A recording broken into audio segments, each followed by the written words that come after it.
If it looks like a scene from Slumdog Millionaire, that's because it is the place where part of the Oscar-winning movie was filmed. Every day in the centre of Mumbai's Dharavi slum, clothes are washed at a community laundry. Some of the slum's residents wade waist-deep into waters that are heavily polluted by open sewers. The stench is hard to describe, but this is the only place in the neighbourhood with even the most basic laundry facility. The neighbourhood is Asia's largest slum, 535 acres of land in the heart of India's financial capital. Dharavi is prime real estate. Lying at the junction of two busy commuter lines and just a few miles from Mumbai's international airport. How many people actually live in the warren of lanes and alleys that comprise the slum is a subject of heated debate. But many of them, like Siddharth Medhe, who operates a small transportation business here, have lived in Dharavi for more than 40 years. They say they've taken an official survey, but it was done from the air by helicopter. Tell them to come to Dharavi. They should meet everyone, walk the streets, even though they're big, important people. Those important people who took an aerial survey of Dharavi did so as part of a proposed government-endorsed slum rehabilitation project. They concluded that around 300,000 people live here. Community activists insist the real number is closer to 1 million. Whatever the truth, the plan calls for Dharavi to be bulldozed, for its existing residents to be rehoused in modern apartment buildings, and for much of the land here to be made available for upmarket housing, office space and commercial areas for India's upwardly mobile. And that doesn't sit well with some families, despite the slum's privations. We've never asked the government for new houses. The government came to us. We're very happy where we are. Some people even say that if we move into bigger houses, there will be problems because we'll have to pay property taxes and we'll be living right alongside people who are wealthier than us. So I don't blame some people for being a little skeptical. But at the end of the day, this is a project that is going to break ground. The slum clearance proposal is the brainchild of Shan Mehta and his father, urban designers who used to build mansions in Long Island till they moved back to India a decade ago. They're promising to create a world-class environment in Dharavi by insisting that property developers who win bids to develop the land are required first to rehouse the slum's existing residents in state-of-the-art high-rise housing. Developers will also be required to provide healthcare, schools and all the essential services that any modern first-world city demands.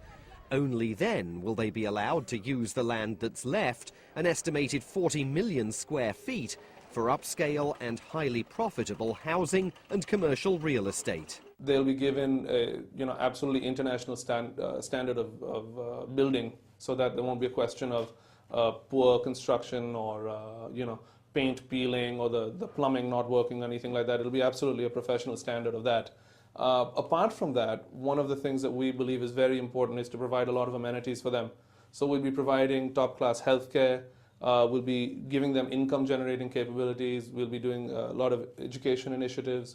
Environmentally, we'll be a very eco-friendly suburb. There will be the naysayers, but I'm very confident it'll take off. There certainly are naysayers in Dharavi. John Bai is one of them. He's lived in his home, he calls it the Lily Mansion, since 1976.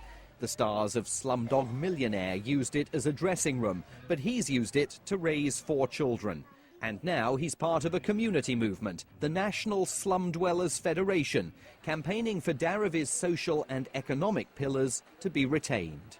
We are not against the redevelopment.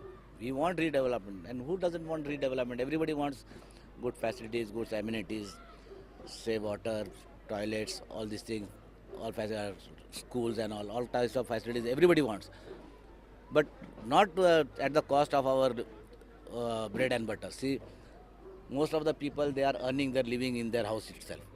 They have got small home industries. Now, if we are displaced from this place, in buildings we can't do all these businesses. Businesses like pottery. The potters of Dharavi are known throughout Asia for the quality of their work. They're all small-scale entrepreneurs who throw their own clay, have built their own kilns in one section of the slum, and dry their pots in the open air of Mumbai's nearly tropical climate. They argue the proposals to rehabilitate Dharavi and house its lower-income residents in high-rises puts their livelihood at risk.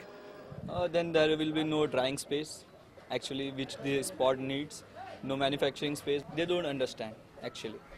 The kind of space we need, they don't understand that. But the advocates of slum rehabilitation argue that their proposal's importance as a symbol of India's progress trumps the concerns of some of the slum's artisans. If a city's ever had a chance to reinvent itself, to make its mark in the international world, I believe that the process through which it will happen is through slum rehabilitation. The whole country is waiting and watching for the first bulldozer to go in and bulldoze those slums so they can start doing it in their cities too. I think this is really a pilot project for the rest of India and maybe even the rest of the world as far as slums are concerned. In the decade since plans for Dharavi's redevelopment have been seriously discussed, the residents of the slum have won concessions from the government. Each family is now due to receive an apartment with a carpeted area of 269 square feet. That's more than the developers were originally offering and less than the residents were demanding.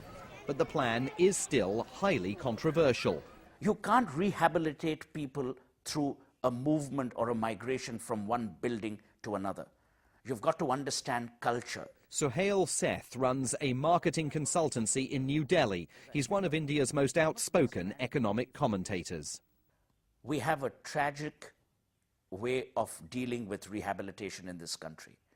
We believe that we need to take people out from where they are, put them into multi-storied buildings, consume that land, and hope that we've succeeded. The Dharavi issue is not about relocation. It is about avarice. It is not about genuine benevolence. It's about greed. It's all about the land. It's not about the people. There is an irony in all of this. The very economic boom in India that has led developers to want to get their hands on this land is also creating opportunities for many of the people who live here in Dharavi. And that is making them even more determined to stay here, close to Mumbai's big money, rather than move to a distant, less opportune location. As India grows, the small-scale entrepreneurialism evident in the heart of the slum is being matched by much larger-scale free-market activities in the city nearby.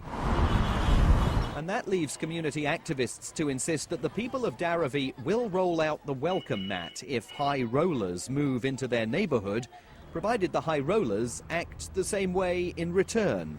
They want friendly atmosphere, provided the multimillionaires, they accept us. John Bai told us that he thinks it will be at least another decade before the rooftop of his Lily mansion disappears from Mumbai's skyline. The global economic downturn, he says, has made the project much less likely. But property developers say they plan to break ground in Dharavi within the next few months. And a tendering process is now underway, aimed at selecting the contractors who will fire up bulldozers and send them in to change forever a community now known worldwide.